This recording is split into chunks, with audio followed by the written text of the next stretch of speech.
Imagina que caminas por una ciudad donde la lluvia ya no cae, pero aún se escucha. No la ves, no la sientes en la piel y sin embargo está ahí, como un tambor lejano sobre piedra antigua. Las calles, rectas y silenciosas, parecen dibujadas con regla. Las puertas no se abren.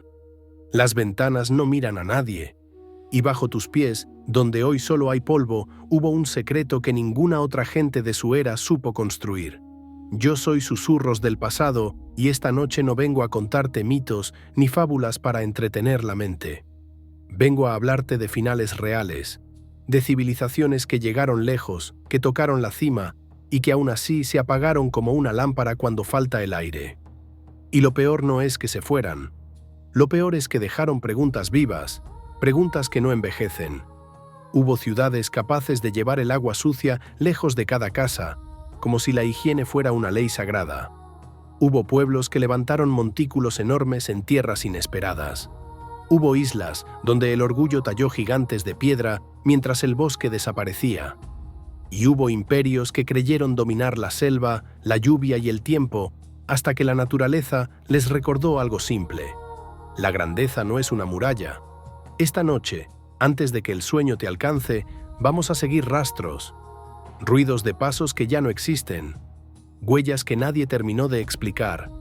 Y si en algún momento sientes que todo esto suena demasiado cercano, como si hablara del futuro, no te asustes. A veces el pasado no advierte con gritos, a veces solo susurra. Comencemos en un lugar donde el orden fue tan perfecto que, incluso hoy, avergüenza a nuestras ciudades.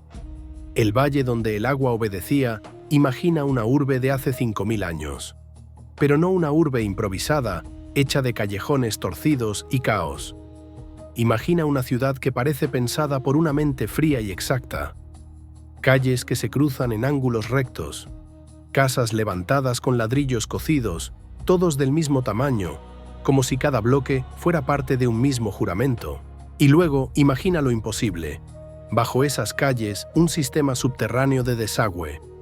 Tuberías de barro, canales, conexiones, agua residual saliendo de las viviendas sin manchar el corazón de la ciudad. Y dentro de cada casa, un espacio para el aseo. Cerca, pozos de agua repartidos con una lógica que no parece antigua, sino moderna. Ese mundo existió. Se llamó la civilización del Valle del Indo. Floreció entre los años 3300 y 1300 a.C. Ocupó tierras que hoy reconocemos como parte de Pakistán y el noroeste de India. En su apogeo fue tan vasta que si la comparas con sus vecinas parece un gigante caminando junto a sombras. Sus ciudades más emblemáticas, Mohenjo-Daro y Harappa, reunieron poblaciones inmensas para su tiempo, entre 40.000 y 50.000 habitantes. Auténticas metrópolis en un mundo donde casi nadie vivía así. Pero aquí empieza el desconcierto, ese que deja un sabor extraño en la boca de quien observa ruinas. Si buscas un palacio, no lo hallas. Si buscas una tumba monumental, no aparece. Si buscas la estatua de un rey mirando desde lo alto, solo encuentras silencio. No hay grandes mausoleos, no hay templos colosales dedicados a un monarca absoluto. No hay ostentación. Los edificios más grandes, en cambio, son lugares públicos. Enormes depósitos de agua, quizá para rituales. Graneros que pudieron sostener a una comunidad entera. Y esa ausencia, tan rara, hizo que muchos pensaran algo inquietante. Tal vez el poder no vivía en un solo hombre. Tal vez no había un rey visible. O si lo hubo, no exigió piedra para adorarlo. Tal vez fue una sociedad más pareja que sus contemporáneas. Una sociedad donde la disciplina no venía del miedo, sino de la organización. Imagina un mundo donde el prestigio no se mide por la altura de tu tumba, ni por el oro de tu sala, sino por la eficacia de tus calles, por el agua limpia, por el trabajo compartido. Y sin embargo, se fueron, no como una ciudad que cae en una noche de fuego, sino como algo que se apaga poco a poco, dejando atrás paredes y esquinas, dejando hornos fríos, dejando puertas cerradas para siempre. Los arqueólogos desenterraron ciudades, sí, pero también desenterraron algo mucho más cruel. Un enigma pequeño, grabado en piedra. La lengua que nadie puede abrir, En sellos diminutos, en tablillas, en amuletos, apareció una escritura, la escritura del Indo. Se han encontrado más de 400 inscripciones distintas, y aún así, nadie la entiende. La mayoría de esas inscripciones son cortas, con un promedio de apenas 5 signos. No hay textos largos, no hay relatos extensos, no hay listas interminables como en Mesopotamia, ni paredes cubiertas de palabras como en Egipto. Es como si hubiéramos encontrado fragmentos de una conversación sin el resto de la voz. No existe, para este caso, una piedra que lo traduzca todo. No hay un puente como aquella gran losa que permitió descifrar los símbolos del Nilo. Solo hay pedazos. Los especialistas han probado de todo. Patrones, comparaciones, análisis con máquinas poderosas. Y el silencio permanece. Algunos incluso creen que no era un idioma completo, sino un sistema de señales. Una clase de registro sin gramática profunda. Una manera de marcar, de indicar, de señalar, pero no de contar historias. Y ahí nace una idea que duele. Sin palabras entendibles, no conocemos su alma. No sabemos qué pensaban, no sabemos a qué rezaban, no sabemos qué temían, no sabemos qué leyes los mantenían unidos. Podemos mirar sus calles, sí. Podemos medir sus ladrillos, pero no podemos escuchar su mente. Y cuando una civilización desaparece sin dejar su voz descifrada, el final se vuelve aún más oscuro. Porque tal vez la respuesta estuvo escrita desde el inicio, grabada en sellos que hoy miramos sin comprender. Ese silencio tiene una edad larga, de unos 5000 años. Y aún así, sigue gritando, el monzón que cambió de humor. A veces, el final de una ciudad no llega con un enemigo, sino con un cielo distinto. En hielos lejanos y sedimentos antiguos, la tierra guardó un registro, no en tinta, sino en capas. Y esas capas cuentan que el clima cambió, que el monzón, esa maquinaria estacional que traía lluvias vitales, dejó de ser confiable. Durante mucho tiempo, el monzón fue fuerte, constante, llenaba ríos, alimentaba campos, permitía que las ciudades prosperaran, pero luego comenzó a fallar. La lluvia se volvió irregular, llegaron sequías largas, sequías que no duran una estación, sino décadas, a veces generaciones enteras. Una teoría dice que el río Gagar Hakra, tan ligado a muchos asentamientos, se debilitó hasta secarse. Si ese río murió, no fue un detalle, fue un golpe lento, una catástrofe que no explota, sino que aprieta. Sin agua, la agricultura se hunde. Sin agricultura, la ciudad no respira. Sin respiración, la organización pierde sentido. Entonces, las grandes urbes se vuelven jaulas, y la gente, buscando sobrevivir, se dispersa hacia lugares donde aún queda agua. No es una huida dramática, es una retirada, una migración que se siente como rendición. Durante mucho tiempo se habló de una invasión. Se imaginó un pueblo guerrero entrando con caballos, destruyendo todo. Pero esa idea ya no se sostiene como antes. Hay pocos esqueletos con señales claras de violencia. No hay huellas masivas de saqueo. No hay pruebas sólidas de una caída por masacre. Lo que parece haber ocurrido se siente más triste. Un desgaste. Un declive. Un mundo que se desarma pieza por pieza. Las casas se vuelven menos cuidadas. La cerámica pierde calidad. Los sellos aparecen cada vez menos. Como si la ciudad, al quedarse sin agua, también se quedara sin ganas de existir. Y lo más inquietante, la gente no desaparece, cambia, se mueve, se mezcla, se transforma. El final no es la muerte del pueblo, sino la muerte de un sistema. La civilización del Indo no terminó con un grito, terminó con un suspiro. Y cuando por fin se apaga, queda la pregunta que aún camina entre las ruinas. ¿Cómo puede caer un mundo tan ordenado? Descansaremos un instante en esa pregunta, porque el próximo tramo de nuestro viaje nos lleva a otro escenario.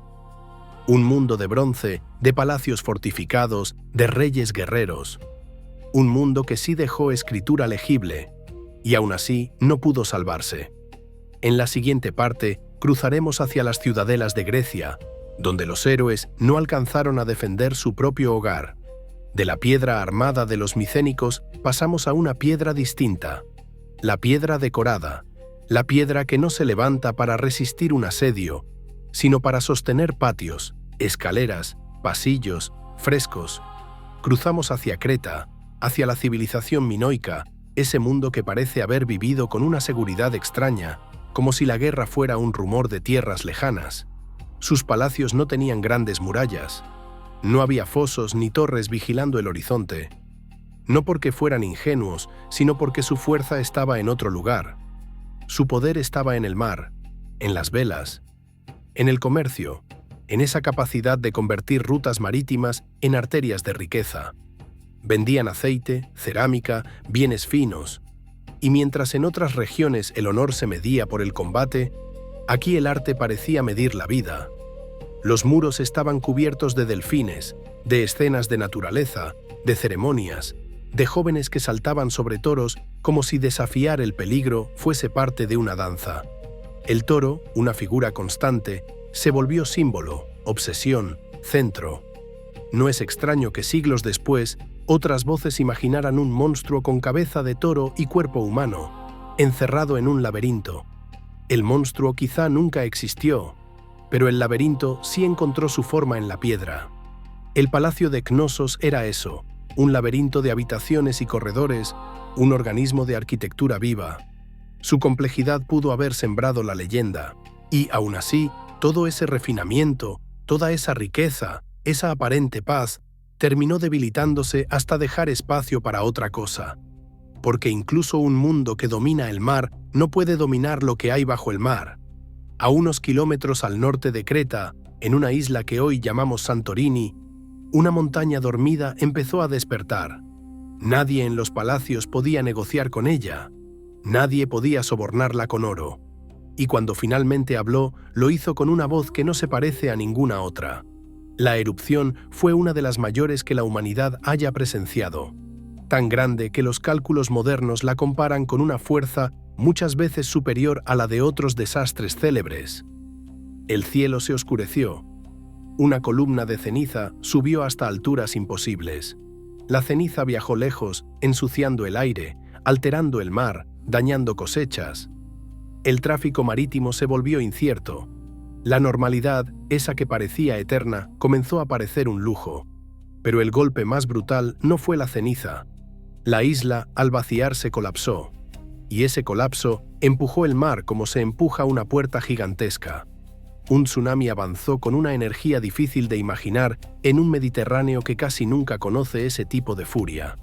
Cuando llegó a la costa norte de Creta, arrasó puertos, destruyó almacenes, golpeó barcos, deshizo infraestructura. No era solo daño material, era el corazón del sistema minoico desangrándose de pronto. Sin flota, sin puertos, el comercio deja de ser poder y se vuelve recuerdo. Aún así, aquí está lo extraño. Los minoicos no desaparecieron de inmediato. No fue un final instantáneo, no fue una noche sin mañana. Fue una herida profunda que puede no matar al momento, pero que deja al cuerpo sin defensas. La economía se debilitó. La comida escaseó en ciertos lugares. La estabilidad se volvió frágil. Y un mundo frágil atrae miradas. En la Grecia continental, los micénicos estaban en su apogeo militar. Veían el mar con ambición. Si Creta dejaba de ser intocable, si su riqueza ya no podía sostener una flota dominante, entonces la isla se volvía oportunidad. La teoría que muchos sostienen no dice que la erupción acabó sola con la civilización minoica, sino que la dejó vulnerable, y en esa vulnerabilidad, la invasión o la toma micénica pudo ser el golpe final, el paso que convirtió un declive en caída. No fue solo la naturaleza, no fue solo el ser humano, fue la combinación, ese encadenamiento cruel donde un desastre abre la puerta y otro entra. Así, el mundo de palacios sin murallas terminó viviendo lo que quizá nunca pensó vivir. Dominación externa, asimilación, pérdida de autonomía. La cultura no desapareció como humo, se mezcló, se transformó, se diluyó bajo nuevas manos.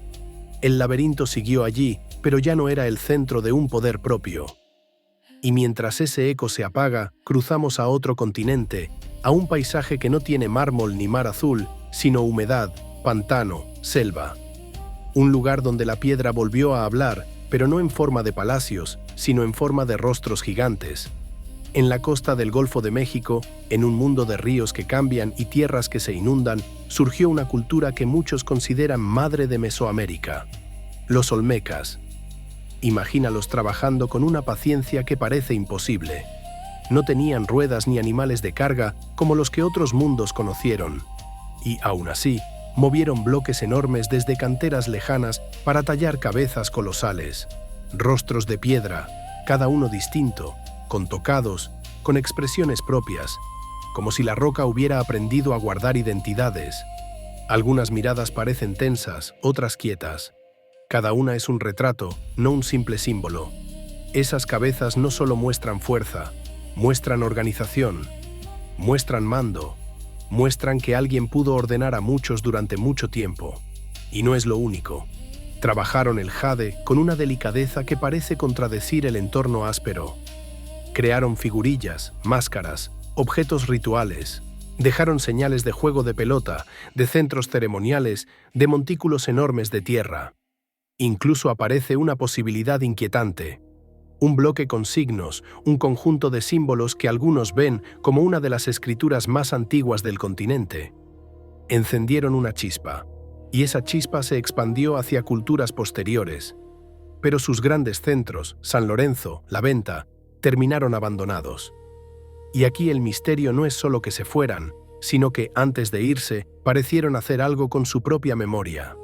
Los monumentos fueron enterrados, mutilados, rostros golpeados, como si alguien hubiese querido cerrar una etapa con violencia o con ritual.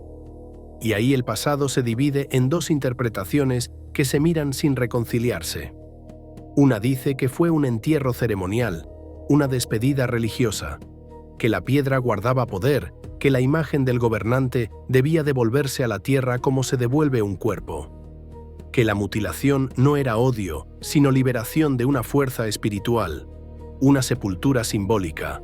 La otra dice lo contrario, que fue rebelión, conflicto interno, cambio de poder, que el pueblo, cansado o desesperado, atacó los símbolos de la élite, que destrozar el rostro en piedra era borrar una autoridad. Un mensaje brutal: ya no mandas ni siquiera en la memoria. Y mientras esa duda permanece, el paisaje mismo ofrece otra pieza: los ríos. Los ríos cambian, se desvían, inundan distinto. Donde antes había fertilidad, puede aparecer erosión. Donde antes el delta alimentaba, puede empezar a ahogar. Un mundo pantanoso puede volverse enemigo cuando el agua pierde su ritmo. Si el alimento falla, si el terreno se vuelve traicionero, la ciudad pierde sentido. Y entonces la gente se dispersa, no necesariamente en un éxodo de un día, sino como una retirada lenta, familia por familia, hasta que lo que fue centro se vuelve ruina. Y aún así, tampoco aquí el final es puro vacío, porque lo olmeca no muere del todo, se mezcla, se filtra, se vuelve herencia, como un río que se desborda y riega otras tierras.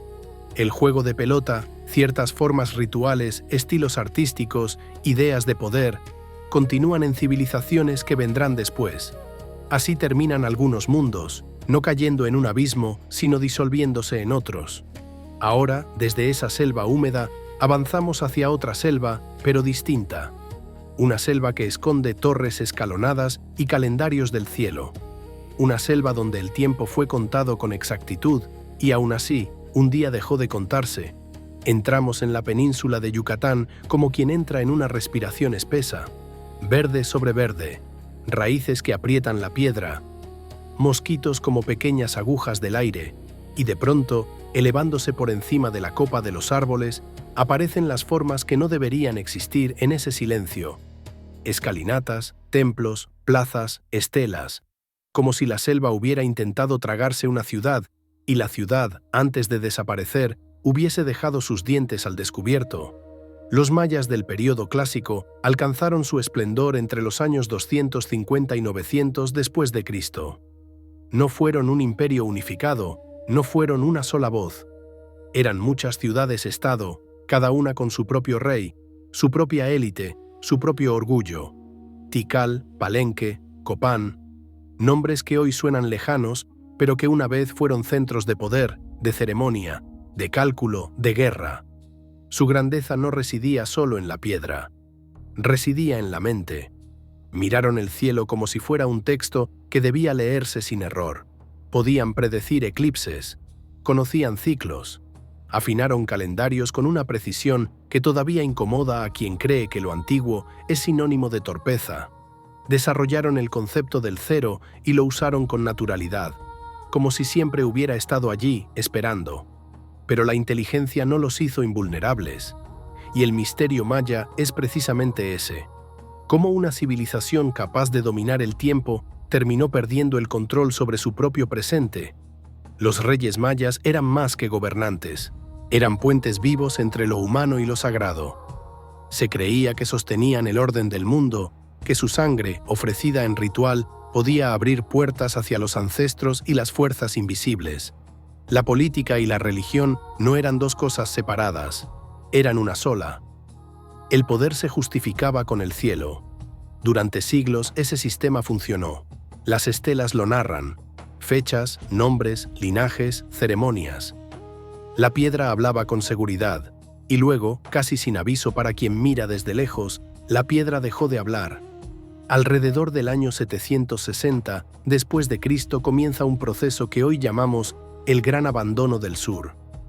Las estelas dejan de erigirse. Los templos quedan inconclusos. Los palacios pierden su voz. En menos de un par de siglos, algunas de las grandes ciudades del sur se vacían.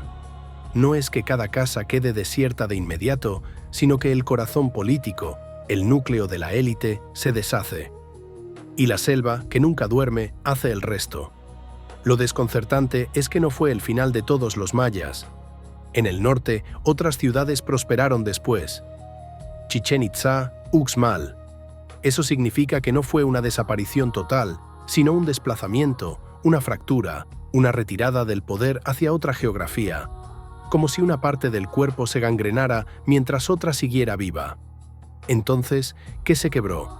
La respuesta no es única, es una mezcla amarga, una combinación que se alimenta a sí misma hasta volverse inevitable. El primer elemento es el clima.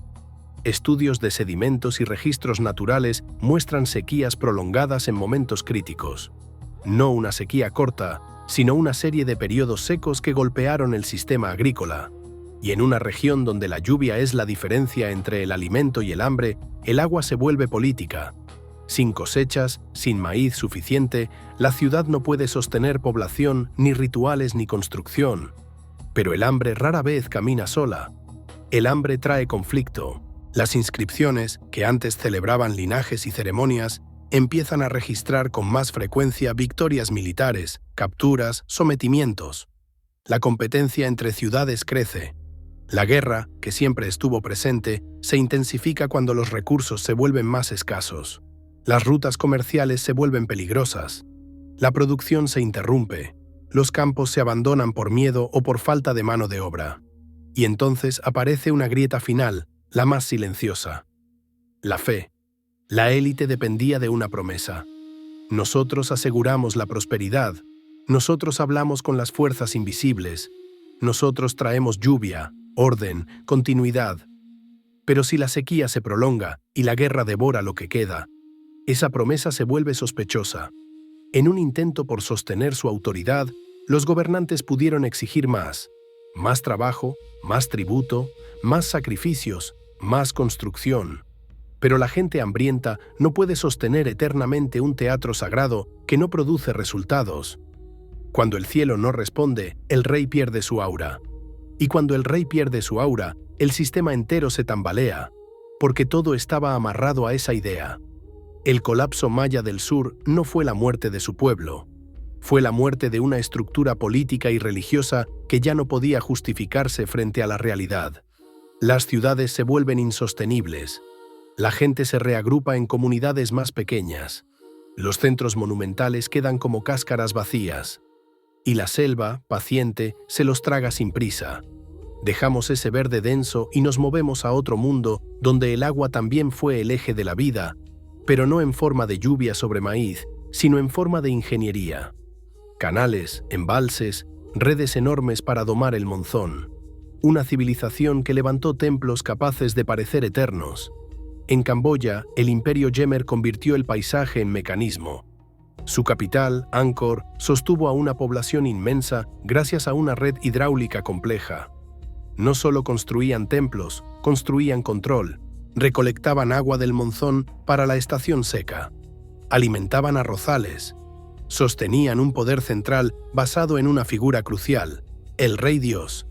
Ese rey no era un administrador cualquiera, era encarnación de lo sagrado. Su misión era reflejar el cosmos en la tierra.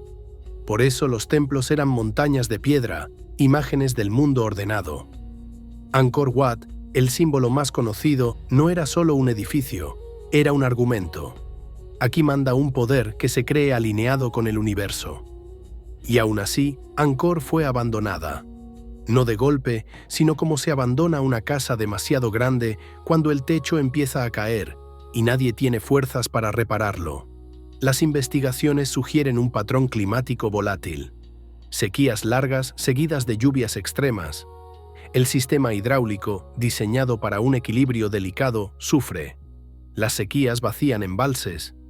Las lluvias violentas rompen canales, erosionan, desbordan. El corazón del imperio se vuelve una herida abierta. Si el agua falla, falla el arroz.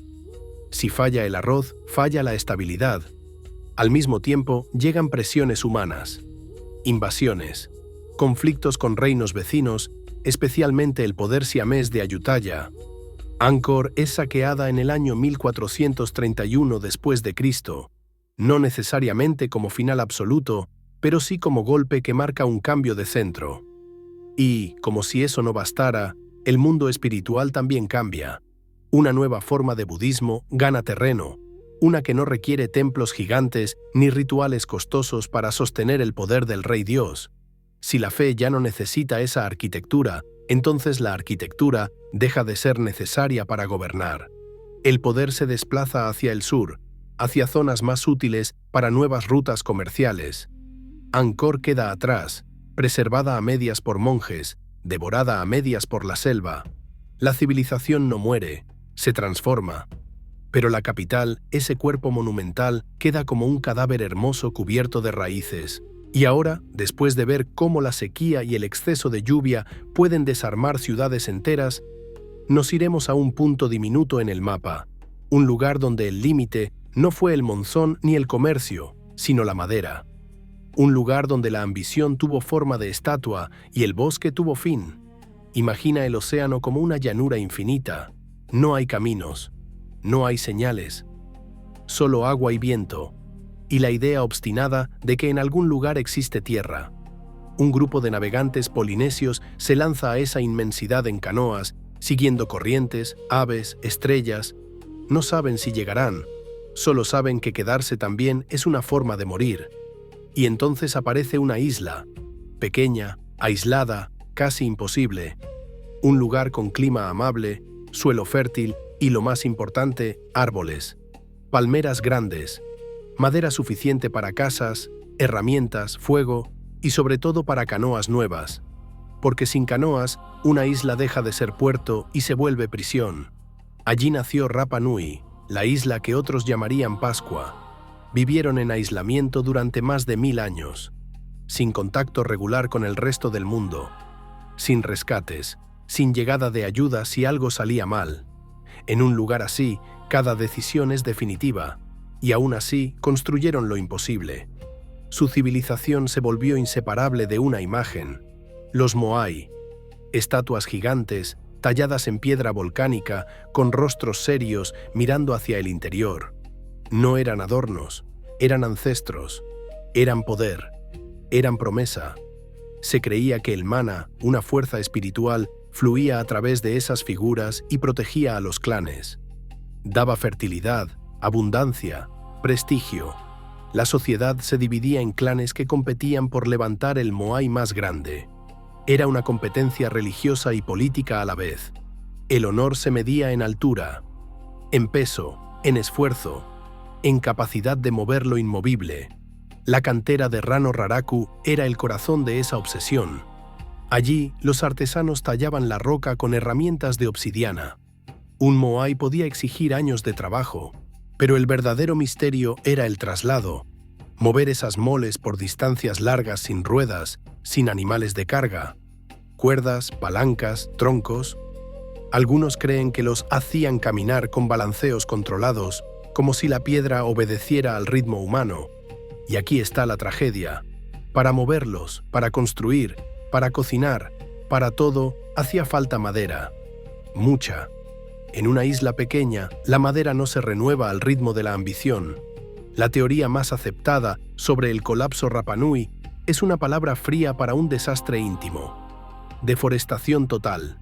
Árbol tras árbol, palmera tras palmera, el bosque fue cediendo. Tal vez no en un año, tal vez no de golpe, sino como cede algo que parece infinito hasta que de pronto no lo es. Y cuando cayó el último árbol, no se perdió solo un recurso. Se perdió un sistema entero. Sin árboles, el suelo se erosiona, la tierra fértil se vuelve polvo, las cosechas disminuyen. Sin madera ya no se construyen canoas grandes, la pesca de aguas profundas cae. Sin vegetación, las aves marinas dejan de anidar, fuentes de alimento desaparecen, la isla se vuelve más pobre, más áspera, más pequeña aún. Y entonces la escasez, como siempre, empieza a hablar con violencia. En capas arqueológicas tardías aparecen puntas de obsidiana, los mata asociadas a conflictos. Aparecen huesos con señales inquietantes.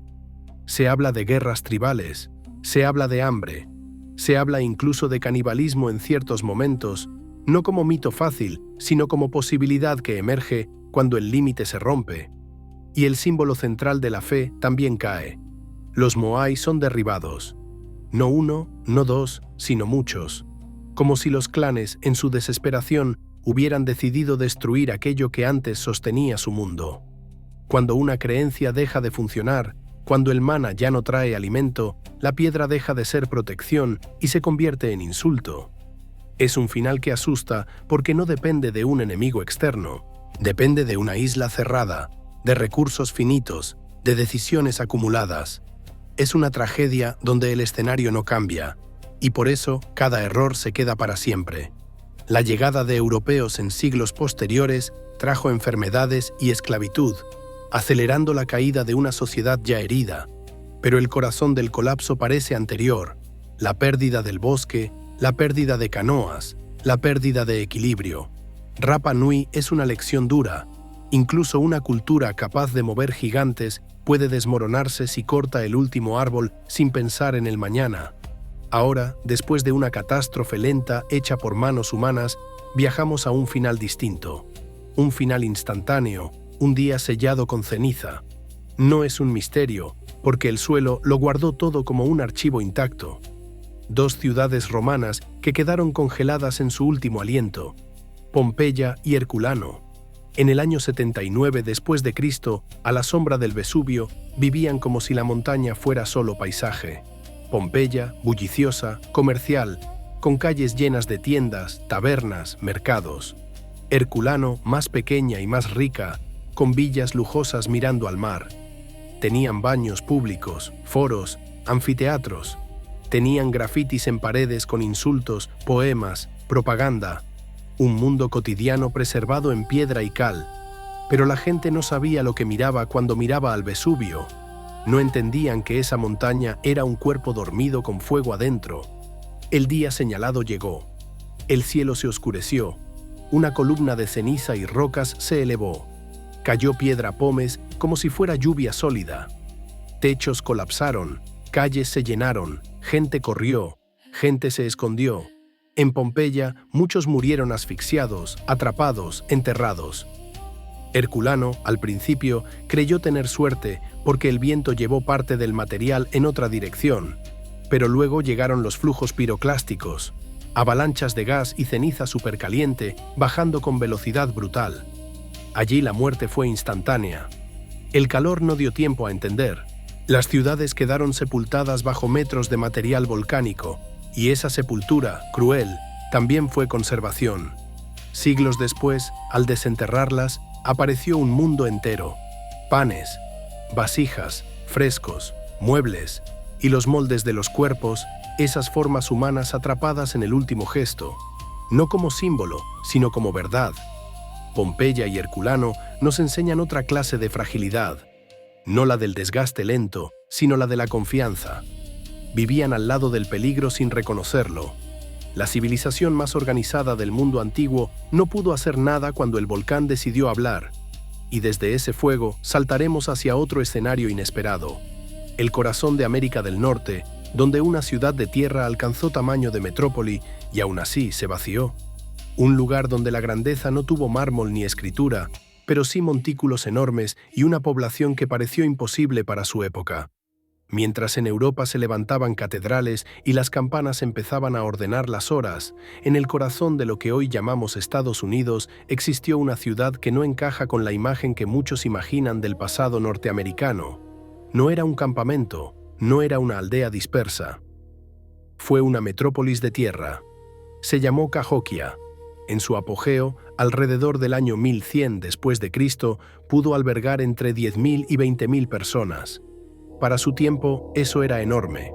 Comparable a varias ciudades europeas, su centro estaba dominado por un montículo gigantesco, Monk's Mound, una pirámide hecha de tierra, de más de 30 metros de altura, con una base que supera a la de la Gran Pirámide de Giza.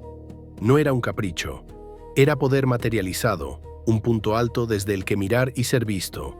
La sociedad que la sostuvo, parte del mundo misisipiano, cultivaba maíz en grandes cantidades. El maíz es una promesa cuando hay estabilidad, pero también puede ser una cadena cuando todo depende de una cosecha. Había jerarquía. Había élites sacerdotales y guerreras. Había comercio a largas distancias, conchas de la costa del Golfo, cobre de regiones de grandes lagos, obsidiana de tierras lejanas. La ciudad respiraba por conexiones, incluso el cielo entraba en su orden. Construyeron un círculo de postes, lo que hoy se conoce como Woodhenge, alineado con la salida del sol en momentos clave del año, como si el tiempo fuera una rueda que debía ajustarse para que la vida no se descompusiera.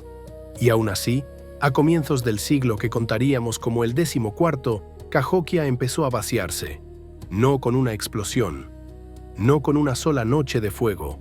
Se fue desarmando hasta quedar atrás, como un cuerpo abandonado por el espíritu. Aquí el misterio no tiene una causa teatral, tiene causas que se acumulan, como capas de peso sobre el pecho. Una de las primeras sombras es el daño ambiental. Una ciudad grande necesita madera, para casas, para cocinar, para construcción. Cahokia levantó una empalizada enorme, una barrera de troncos que rodeaba el centro ceremonial. Eso exige árboles, muchos árboles, y cuando se talan de forma masiva, el paisaje cambia. La erosión aumenta, el suelo se desgasta, la agricultura pierde fuerza. No ocurre de inmediato, pero ocurre. Además, una población densa caza mucho. Con el tiempo, la fauna cercana disminuye. Menos proteína, más presión sobre el maíz, más dependencia de un recurso que no siempre responde como se desea. La segunda sombra fue el clima, esa fuerza que rara vez pregunta. En ese periodo, el hemisferio norte entra en un enfriamiento conocido como la pequeña edad de hielo. Eso acorta temporadas de cultivo, hace más inciertas las cosechas. Para una sociedad basada en maíz, esa incertidumbre es veneno lento. La comida deja de ser segura, el hambre empieza a aparecer en los bordes. Y cuando hay hambre, aparece lo que siempre aparece, tensión. Una empalizada alrededor del centro sugiere miedo.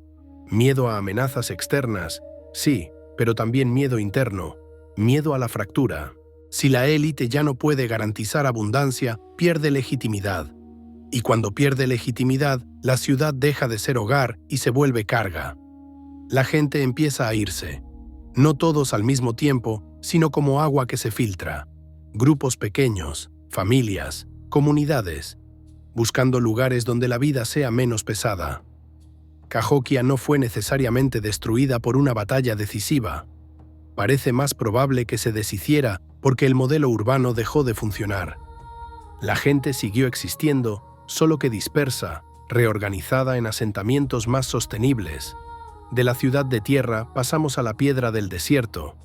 En el suroeste de lo que hoy son Arizona, Nuevo México, Utah y Colorado, una cultura se adaptó a la aridez con una inteligencia obstinada.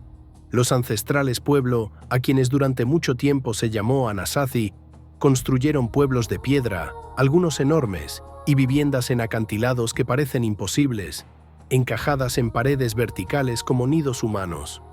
Durante más de 1000 años, desde los primeros siglos de nuestra era hasta el siglo XIV, aprendieron a cultivar maíz, frijoles y calabazas con agua escasa. Su arquitectura fue su firma. Complejos de cientos de habitaciones, estructuras de varios niveles, espacios ceremoniales. Lugares como Chaco Canyon fueron centros que reunían gente, comercio, ritual. Pero alrededor del año 1276 comenzó algo que los registros de anillos de árboles revelan con precisión terrible. Una megasequía que duró casi 24 años. Casi un cuarto de siglo con lluvia insuficiente. Para una sociedad que dependía del cielo, eso no es un mal año. Es una sentencia. Los embalses se vacían. Los ríos se reducen. Los cultivos fallan. Y como si fuera poco, la presión humana ya había dejado su marca. Deforestación para vigas, techos, combustible. Sin árboles, la erosión aumenta. El suelo se vuelve más vulnerable. El viento roba lo que queda. La crisis ambiental abre paso al conflicto. En ese periodo aparecen señales de violencia. Asentamientos quemados, restos con marcas de ataques, evidencia de tensiones extremas. Cuando el agua se vuelve rara, la convivencia se vuelve frágil. Lo que antes era red se vuelve choque. La respuesta fue migración. El gran éxodo no fue un evento único. Fue un movimiento prolongado hacia el sur y hacia zonas con más agua. Familias que abandonan viviendas construidas durante generaciones. Lugares que tardaron siglos en levantarse quedan vacíos. No porque la cultura muera, sino porque busca sobrevivir en otra parte. Sus descendientes, pueblos actuales de la región, heredaron parte de esas tradiciones. El final no fue desaparición total, sino transformación a través del desplazamiento. Y desde esos acantilados abandonados viajamos a otra clase de piedra trabajada. Una ciudad esculpida en roca, en el desierto, donde el agua era más valiosa que el oro y el comercio hacía latir el corazón. Petra. Los nabateos, comerciantes del desierto, tallaron palacios, templos y tumbas directamente en acantilados de arenisca. El tesoro, con su fachada alta, parece intacto porque el desierto conserva con una calma que la selva no conoce. Pero el verdadero genio nabateo no fue solo estético, fue hidráulico. Presas, canales, cisternas, capturar cada gota, convertir un lugar inhóspito en ciudad próspera. Petra dominó rutas de incienso y especias. Fue punto de encuentro de caravanas, se enriqueció con el paso de mercancías y el cobro de tributos.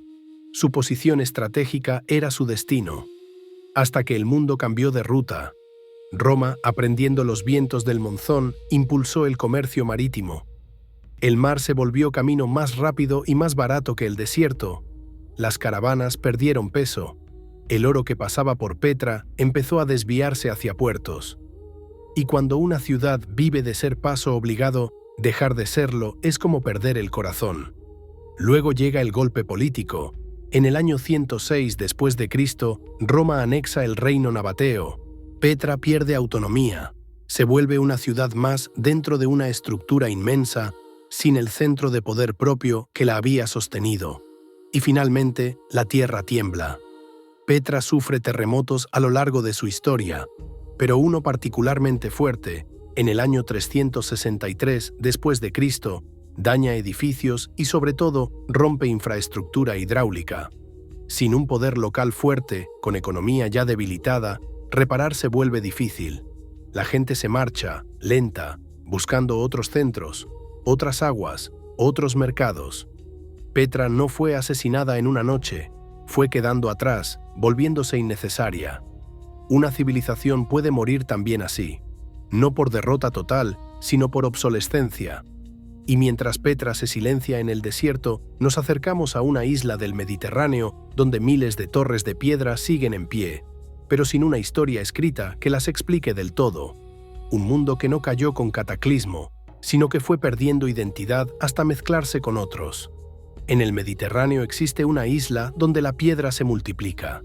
No una piedra suelta, no un muro aislado, sino miles de torres, dispersas como si alguien hubiera sembrado fortalezas en la tierra y luego se hubiera marchado sin explicar nada. Cerdeña guarda ese paisaje, y lo que allí floreció fue una civilización extraña, persistente, difícil de encajar en los relatos clásicos. Los nurágicos. Su nombre viene de sus construcciones más características. Las nuragas, torres de piedra con forma cónica, levantadas con una maestría que todavía sorprende. Hay más de 7.000 repartidas por toda la isla. Muchas siguen de pie, y aún así, su propósito exacto no termina de fijarse. Algunos las ven como defensa, otros como centros ceremoniales, otros como símbolos de clan, espacios de reunión, vigilancia, refugio, incluso observación del cielo. En un mundo sin texto propio, la interpretación siempre tiene bordes borrosos. Los nurágicos no dejaron escritura. Su historia viajó por boca y memoria, y esa forma de transmisión es bella pero vulnerable. Cuando el mundo cambia demasiado, la voz puede perderse. Vivían en aldeas alrededor de esas torres, con casas circulares de piedra. No aparecen, al menos con claridad, grandes palacios ni tumbas de reyes como las de otros mundos contemporáneos. Su sociedad, por lo que se infiere, pudo ser menos centralizada. Pero no eran aislados, comerciaban. Trabajaban el bronce con habilidad notable. Fabricaban armas, herramientas, pequeñas figuras votivas. El metal los conectaba con otros pueblos del Mediterráneo. Y aún así, con los siglos, dejaron de construir sus grandes torres. Su cultura se fue apagando no con un estallido, sino con una pérdida gradual de soberanía. La presión llegó primero por las costas. Fenicios y luego cartagineses establecieron colonias, puertos, redes comerciales. No parece haber sido una invasión única y devastadora en cada rincón, sino una erosión constante, control de rutas, control de intercambio, influencia creciente. El hierro empezó a dominar mercados donde el bronce ya no bastaba. Los sistemas militares y económicos cambiaron. Y en ese cambio, las torres que habían servido para un tipo de mundo se volvieron menos útiles. Después vino la asimilación. Para comerciar, para sobrevivir, para encajar en el nuevo orden, los nurágicos tuvieron que adoptar lenguas, prácticas, tal vez dioses ajenos, no necesariamente por violencia directa, sino por conveniencia y presión. La identidad se diluye cuando el centro de gravedad se desplaza hacia otro lado. Y las nuevas generaciones ya no ven razón para levantar una torre como sus antepasados. La llegada romana terminó de sellar el proceso. En el año 238 a.C., Roma toma la isla. Y para entonces, la Cerdeña nurágica ya no parece una potencia coherente, sino un territorio donde lo antiguo se mezcla con lo colonial. Es un tipo de final que rara vez se cuenta con dramatismo, pero que ocurre con frecuencia. El final por absorción. Un mundo no muere por fuego, sino por mezcla. No cae por golpe único, sino por desgaste cultural en un entorno donde otros dictan las reglas. Desde esa isla de torres mudas, avanzamos hacia un imperio que, en contraste, sí tuvo escritura, administración, carreteras y una idea clara de sí mismo como coloso. Un imperio tan grande que unía continentes.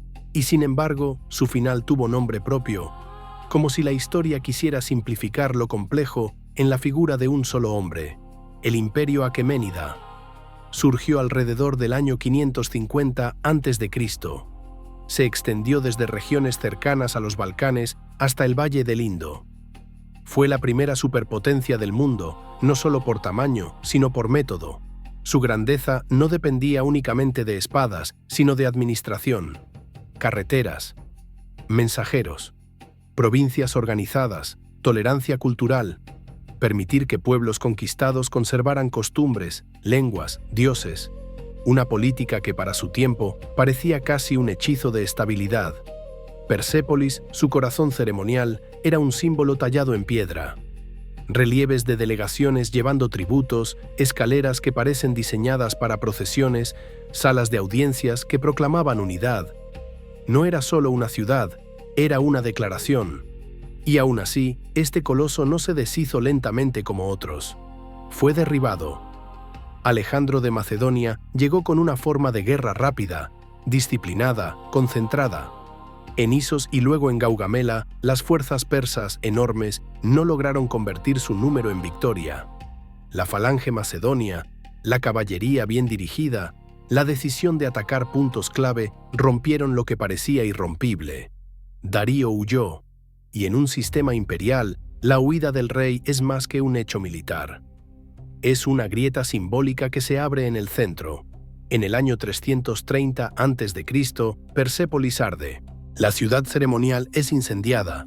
El acto, sea venganza o exceso, dice lo mismo.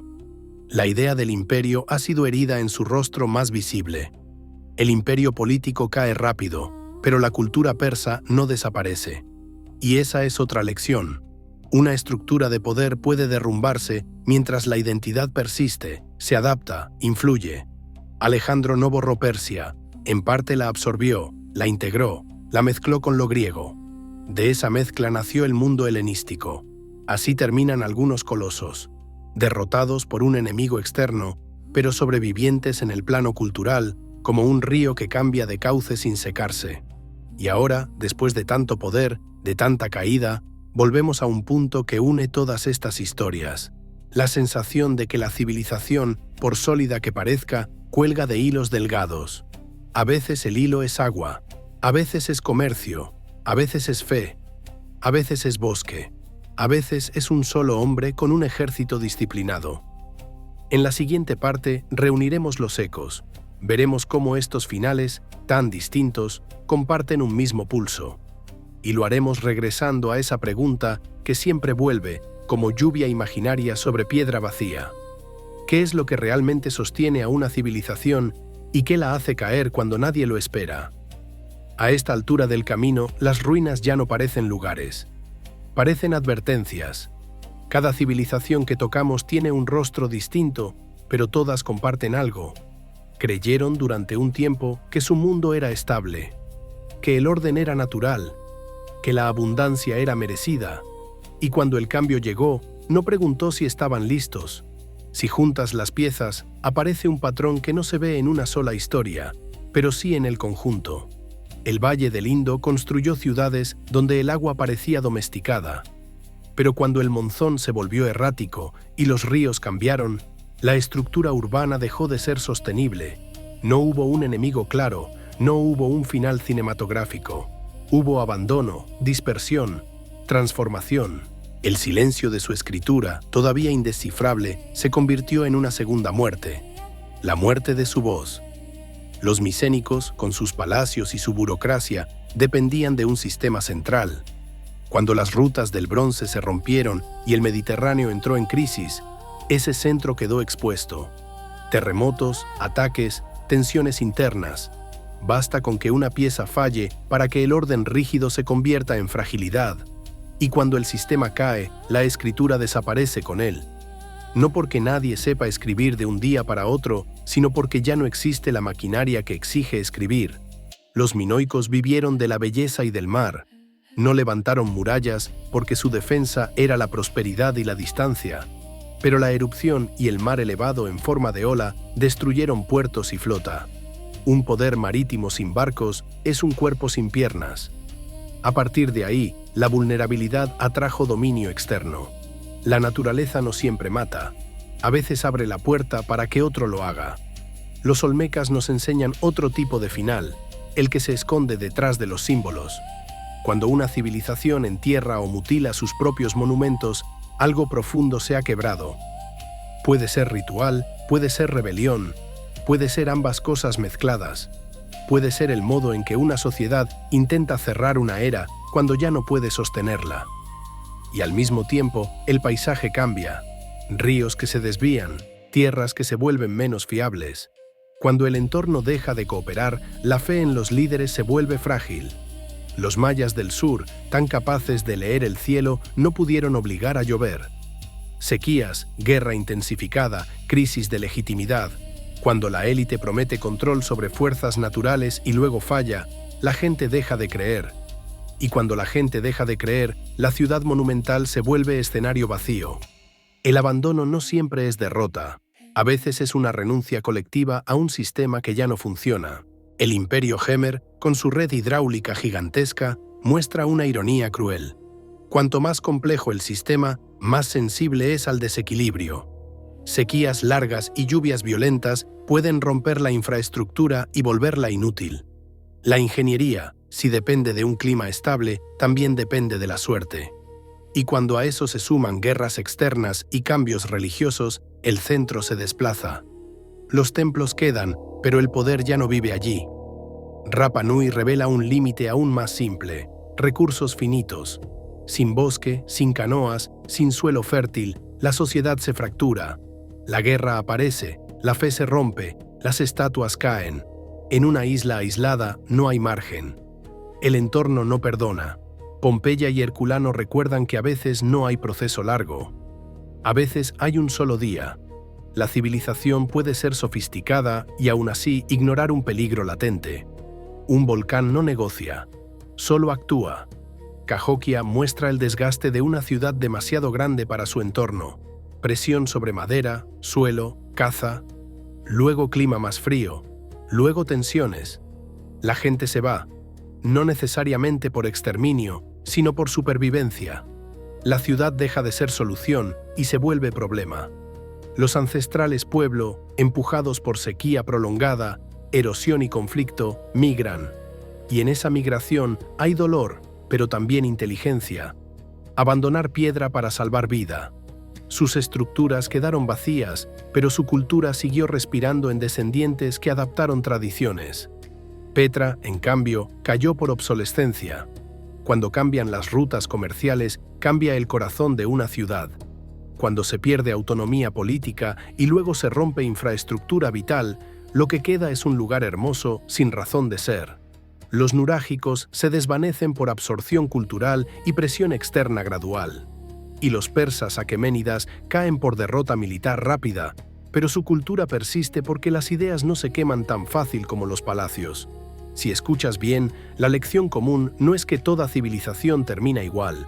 La lección es que toda civilización depende de equilibrios, y esos equilibrios pueden romperse por tres fuerzas que se combinan una y otra vez: naturaleza, estructura social y cambio externo.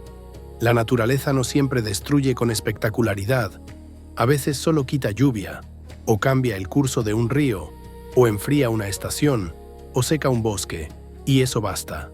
La estructura social, cuando es rígida o desigual, se vuelve peligrosa en tiempos de crisis. Si la élite exige más justo cuando hay menos, el resentimiento crece. Si el sistema depende de un centro único, ese centro se vuelve punto débil. Y el cambio externo, sea invasión, nuevas rutas comerciales o nuevas ideas religiosas, puede rematar lo que ya estaba debilitado. Eso es lo que une estos finales. No la fatalidad, sino la incapacidad de adaptarse a tiempo. Las señales casi siempre estuvieron. Los anillos de los árboles adelgazaron. Los ríos se movieron. Las cosechas fallaron. La guerra se hizo más frecuente. La fe se agrietó. Pero los sistemas poderosos tienden a creer que su poder es permanente. Y esa creencia, cuando choca con el mundo real, se convierte en sentencia. Ahora, después de recorrer tanto, queda algo que todavía pesa. La fragilidad no pertenece solo al pasado, pertenece a cualquier sociedad que confunda monumentos con invulnerabilidad. Porque la piedra más grande no detiene la sequía, la muralla más alta no contiene el hambre, el templo más perfecto no garantiza estabilidad, la ingeniería más avanzada no sirve si el clima cambia más de lo que puede soportar. Y sin embargo, no todo es desesperación. Hay otra verdad escondida en estos finales: casi nunca es el fin de las personas. Es el fin de una forma de vida. La gente migra, se mezcla, aprende, rehace. Las culturas se transforman, dejan semillas. A veces los imperios mueren para que otras formas surjan. Eso también es parte del susurro. La continuidad humana es más terca que cualquier ruina. Y aún así, cada vez que una ciudad queda vacía, cada vez que la selva cubre una plaza, cada vez que la arena entra en una fachada tallada, el pasado nos deja la misma pregunta colgando en el aire: ¿Qué haríamos nosotros si el hilo que sostiene nuestro mundo empezara a tensarse? Cuando terminas de mirar tantas ruinas, el silencio empieza a parecer un idioma. No el idioma del Indo, que sigue cerrado, sino otro. El idioma de las cosas que ya no están. Y ese idioma repite siempre lo mismo, aunque cambie el paisaje. Nadie cree que el final va a ser suyo. En las ciudades antiguas, la vida cotidiana era tan concreta como la nuestra. Había pan, discusiones, comercio, promesas. Había niños que crecían sin imaginar que un día sus calles serían polvo. Había gobernantes convencidos de que su mandato era indispensable. Había sacerdotes seguros de que el rito sostenía el cielo. Había artesanos que pensaban en terminar una pieza, no en despedirse del mundo. El colapso, cuando llega, casi nunca llega con un anuncio. Llega como una suma, como pequeñas pérdidas que se vuelven normales. Como un «este año fue duro» que se repite demasiadas veces. Primero falta agua, después falta comida, después falta confianza, y cuando falta confianza, la violencia deja de ser excepción. Una civilización no se sostiene solo con ladrillos o con tecnología, se sostiene con acuerdos invisibles. La idea de que vale la pena obedecer, la idea de que mañana existirá, la idea de que el vecino no será enemigo. Cuando esos acuerdos se rompen, el resto se desploma con rapidez, aunque las piedras sigan en pie. Por eso tantas historias repiten el mismo gesto final. La gente se va. No se van por cobardía, se van porque entienden que quedarse es morir. Y abandonar una ciudad para un ser humano es una de las decisiones más dolorosas que existen. Una ciudad es cementerio y memoria a la vez. Dejarla atrás es dejar atrás a los muertos, a los dioses, a la infancia, a la lengua de las paredes. A veces la salida es lenta, como en el Indo, donde la dispersión rural parece más lógica que una metrópolis sin agua. A veces la salida es un éxodo, como en el suroeste norteamericano, donde una megasequía vuelve imposible la vida anterior. A veces la salida es el resultado de una herida en la economía, como Petra cuando deja de ser necesaria. A veces la salida es el eco de un saqueo que rompe el centro, como Angkor cuando el corazón político se mueve. Y a veces no hay salida. Pompeya nos recuerda esa crueldad. Gente que quiso huir y no pudo. Gente que se quedó porque pensó que en casa estaría a salvo.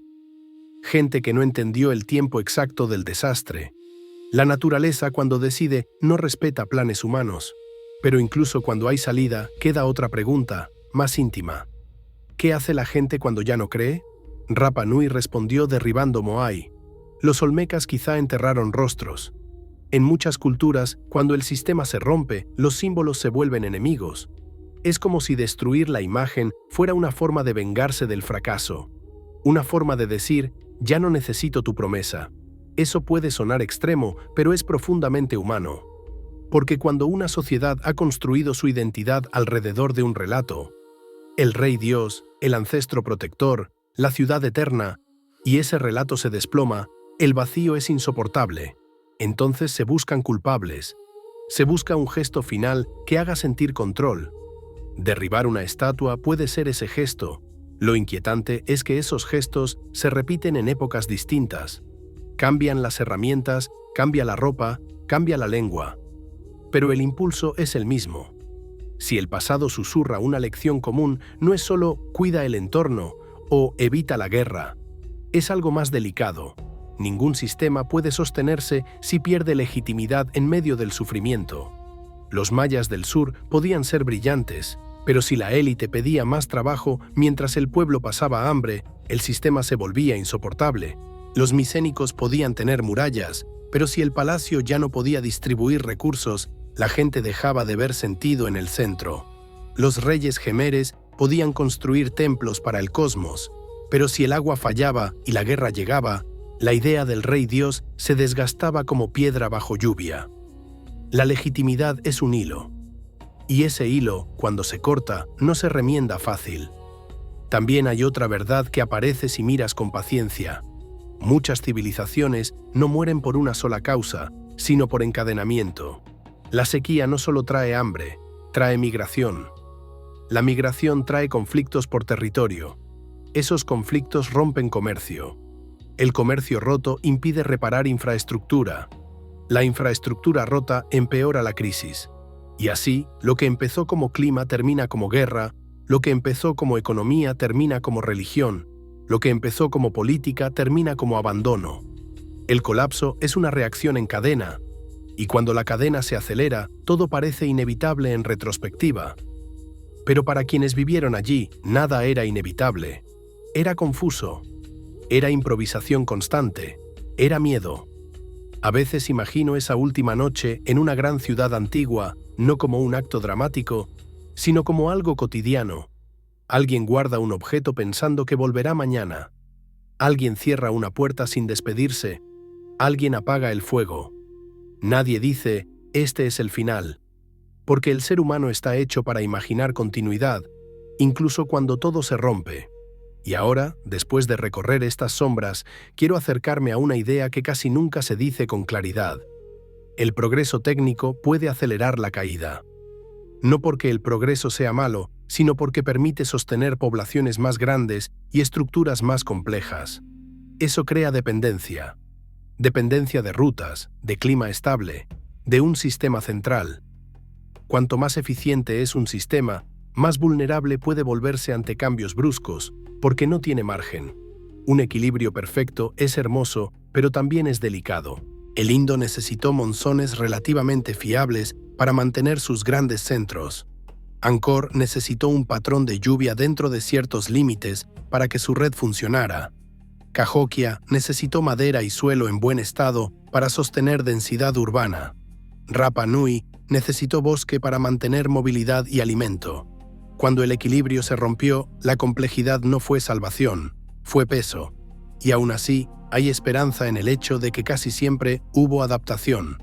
La gente del Indo se dispersó y su herencia siguió en nuevas culturas. Los mayas no desaparecieron, se reubicaron, se reorganizaron, siguieron hablando, creyendo, viviendo de otras maneras. Los descendientes de los ancestrales pueblo conservan memoria y prácticas.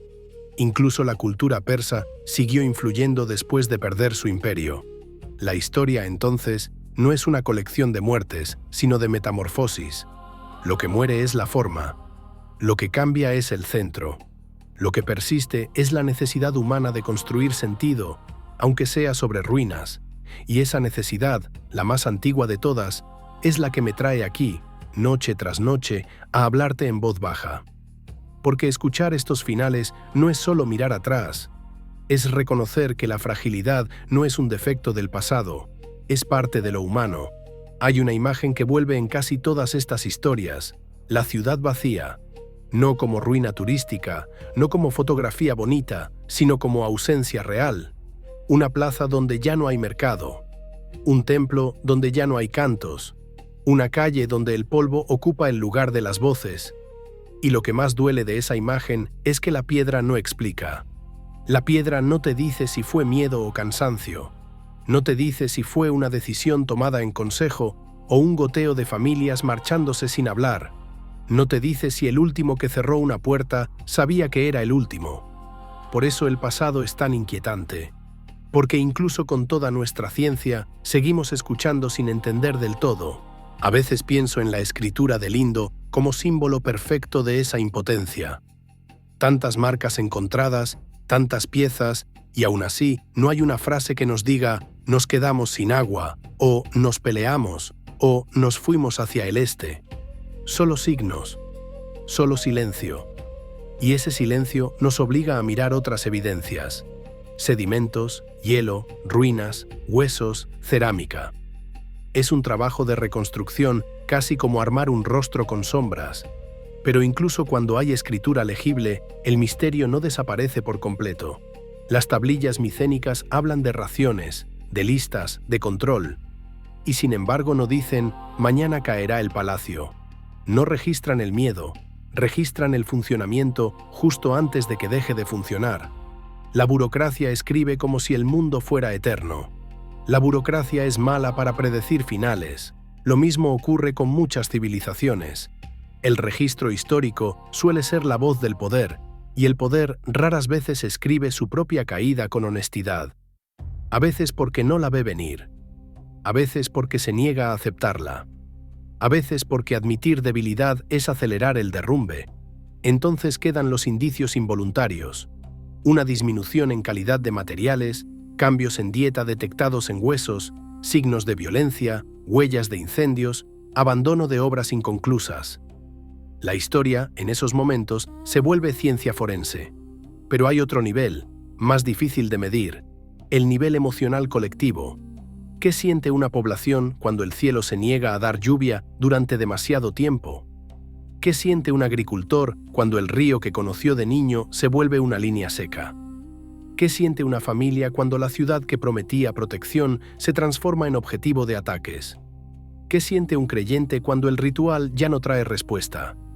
No hay instrumento exacto para eso. Solo podemos intuirlo. Y aún así, esas emociones son clave, porque de ellas nace la decisión de migrar, de rebelarse, de abandonar símbolos, de destruir estatuas, de aceptar nuevas religiones, de dejar atrás lo que parecía sagrado. En Angkor, el cambio religioso hacia una forma de budismo menos centrada en grandes obras pudo haber sido alivio para gente cansada de pagar con trabajo y tributo una monumentalidad que ya no garantizaba estabilidad. La fe nueva puede ser refugio cuando la fe antigua se asocia con un sistema que falla. En el mundo maya, el desgaste de legitimidad de los reyes divinos pudo convertir la ciudad en un escenario vacío.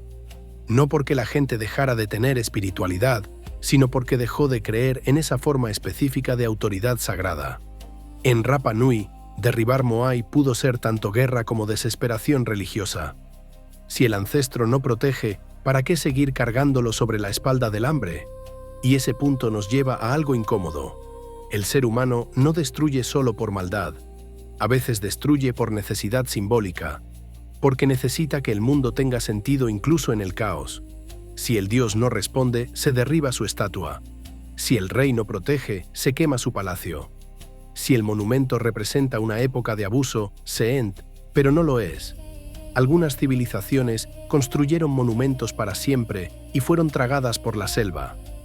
Otras no construyeron monumentos y aún así su ausencia se volvió igual de poderosa.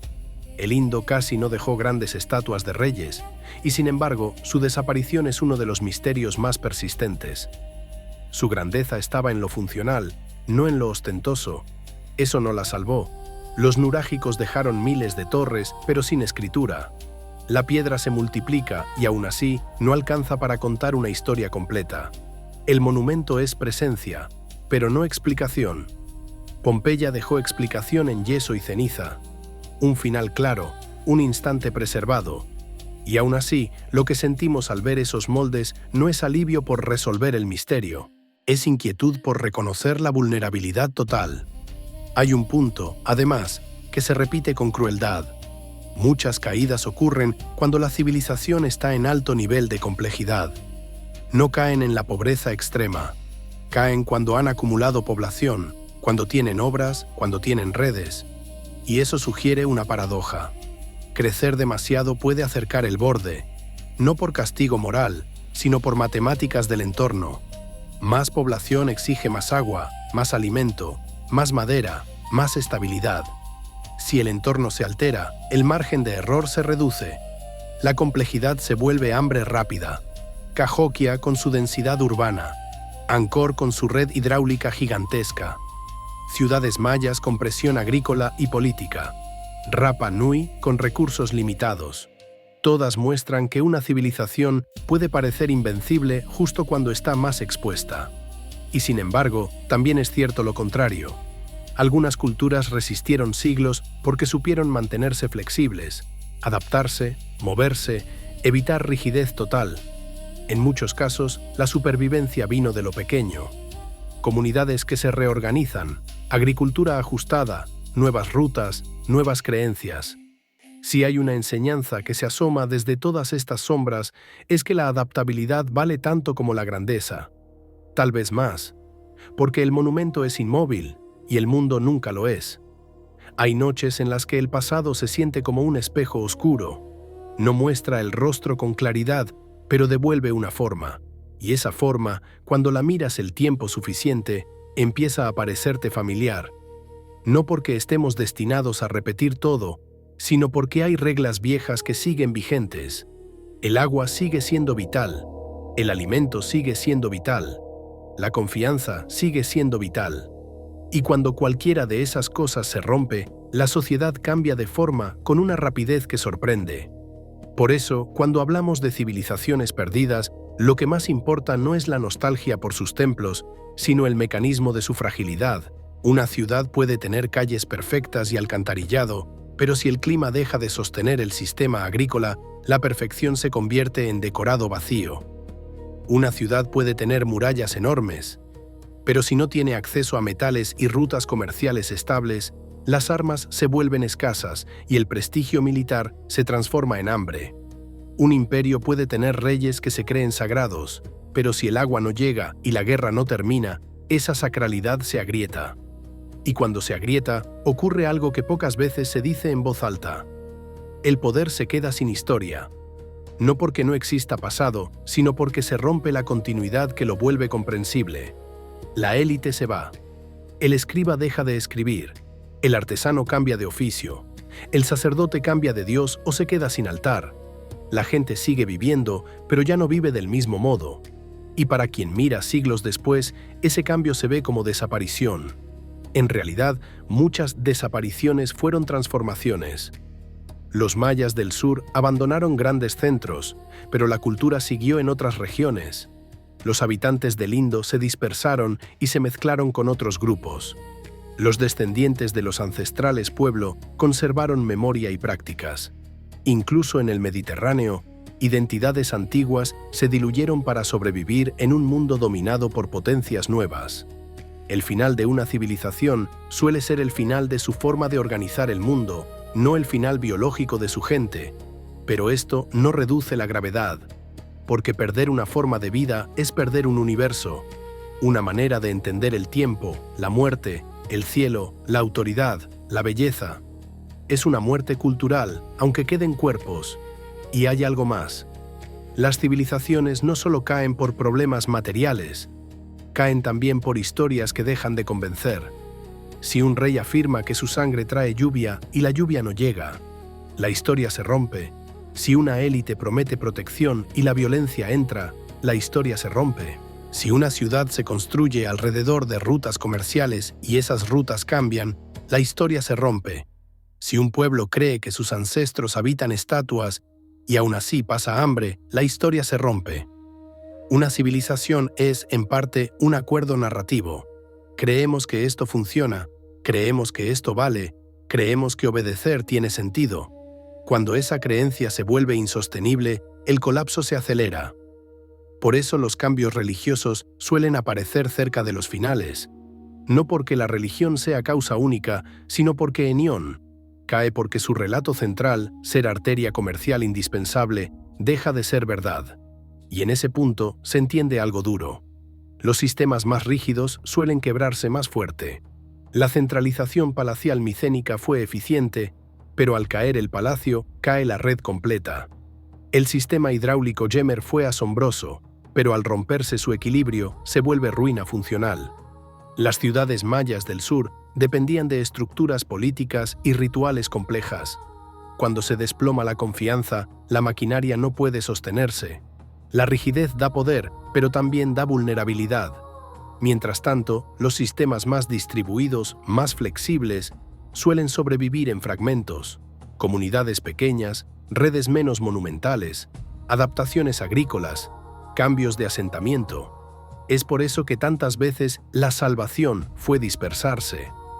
No es un final romántico, es una renuncia, pero es una renuncia que permite seguir vivo. Y aún con todo esto, hay una pregunta que me persigue, como si cada ruina la repitiera en un idioma distinto. ¿En qué momento exacto una sociedad cruza el umbral? ¿En qué día deja de ser recuperable? Tal vez no hay un día, tal vez hay un periodo, un tramo donde las decisiones todavía podrían cambiar algo, pero nadie quiere cambiar porque cambiar implica admitir que el mundo anterior se terminó. Esa es otra trampa. La nostalgia por el orden viejo puede impedir construir el orden nuevo. Quizá en el Indo hubo generaciones que siguieron levantando ladrillos con la misma medida mientras el agua ya se retiraba. Quizá en el mundo maya se siguieron exigiendo tributos para templos mientras el suelo se secaba. Quizá en Rapa Nui se siguieron tallando moai mientras el bosque ya estaba herido. Quizá en Cahokia se siguió creciendo mientras el entorno ya no podía sostener más. El final no siempre es falta de inteligencia. A veces es exceso de costumbre, el hábito de hacer lo mismo porque siempre funcionó. Y ahí está la lección más incómoda. El pasado no es solo grandeza, también es advertencia sobre la dificultad humana para cambiar a tiempo. Ya hemos caminado por calles sin voces, hemos tocado piedra donde alguna vez hubo fe, hemos visto cómo la selva cubre lo que parecía eterno y cómo la arena borra lo que fue imprescindible. Y ahora, al final de este viaje, queda lo más difícil: aceptar que el pasado no se queda atrás, se queda debajo, como una capa que sostiene el suelo donde pisamos. Las civilizaciones que se apagaron no eran mundos primitivos esperando ser reemplazados. Eran mundos completos. Tenían orden, belleza, miedo, ambición. Tenían gente que reía, que perdía, que amaba, que hacía planes. Y aún así, cayeron. No por una sola razón, no por una maldición, no porque merecieran un castigo. Cayeron porque el equilibrio se rompió y porque en el instante en que una sociedad necesita más flexibilidad, suele estar más atada a sí misma. El agua fue juez en más de una historia. Cuando falta, lo demás se vuelve ruido. El comercio fue sangre en otras. Cuando se corta, el cuerpo se enfría. La fe fue columna. Cuando se agrieta, el techo tiembla. El bosque fue pulmón. Cuando se pierde, el hambre aprende a hablar. Y la guerra, siempre, fue acelerador. No siempre causa inicial, pero casi siempre chispa final sobre una estructura ya seca. Los finales que vimos nos dejan una idea que puede parecer simple, pero que es brutal. La civilización es frágil. No importa cuán avanzada se sienta, no importa cuántas obras levante, no importa cuán segura esté de su permanencia. La civilización no es una piedra, es una tensión, un acuerdo, un hilo, y el hilo puede romperse. Pero también vimos otra verdad menos desesperante. La gente casi siempre continúa. Cambia de forma, cambia de sitio, cambia de Dios, cambia de costumbre, pero sigue. Los imperios caen y los humanos caminan entre escombros buscando otra manera de vivir. Eso no borra la tragedia, solo la vuelve más compleja, porque cuando se dice no desaparecieron, se transformaron, a veces se olvida el precio. Transformarse puede significar perder lengua, perder ritual, perder memoria, perder a los ancianos en el camino, perder casas levantadas por generaciones. La transformación no siempre es progreso, a veces es supervivencia desnuda. Y aún así, en esa supervivencia hay una fuerza que ninguna ruina puede negar: la capacidad humana de adaptarse cuando ya no queda otra cosa. Ahora, al cerrar este recorrido, quiero dejarte con la imagen más silenciosa de todas. Una ciudad abandonada no es solo una derrota. Es un mensaje sin palabras, como la escritura del Indo. Un mensaje que dice: incluso aquí, incluso en lo más grande, hubo un límite. Y ese límite no era solo natural, era también social. Porque cuando el entorno empieza a fallar, una sociedad necesita unión más que nunca. Y muchas veces, justo ahí, la unión se rompe. La desigualdad se hace insoportable. El centro se vuelve sospechoso. La élite exige más cuando debería ceder. Los relatos oficiales se vuelven huecos, y el pueblo, agotado, deja de sostener la máquina. No es solo el clima, no es solo la guerra, no es solo la economía, es la combinación. Es el momento en que muchas grietas pequeñas deciden alinearse. Por eso el pasado susurra y no grita, porque el colapso no siempre se anuncia con trompetas. A veces se anuncia con una cosecha menor, con un canal que se tapa, con un tributo que aumenta, con una pelea que antes no ocurría, con una ruta que deja de ser segura, con una noche donde alguien mira el cielo y no reconoce su propia certeza. Yo soy susurros del pasado, y esta ha sido la historia de los que estuvieron antes que nosotros. No para que los admiremos como estatuas, sino para que los entendamos como espejos.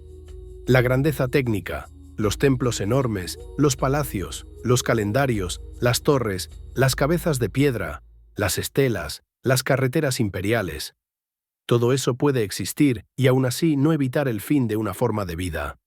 Al final, lo que sostiene a una civilización no es solo lo que construye con las manos, sino lo que sostiene con la conciencia, el respeto por los límites del entorno, la capacidad de adaptarse al cambio y la cohesión social que permite atravesar la escasez sin devorarse a sí misma. Ahora me retiro en silencio, como se retiran los ecos cuando la noche se vuelve más profunda. Si algo de este viaje quedó contigo, que no sea solo la imagen de las ruinas, sino la sensación de un hilo delicado y la decisión íntima de cuidarlo.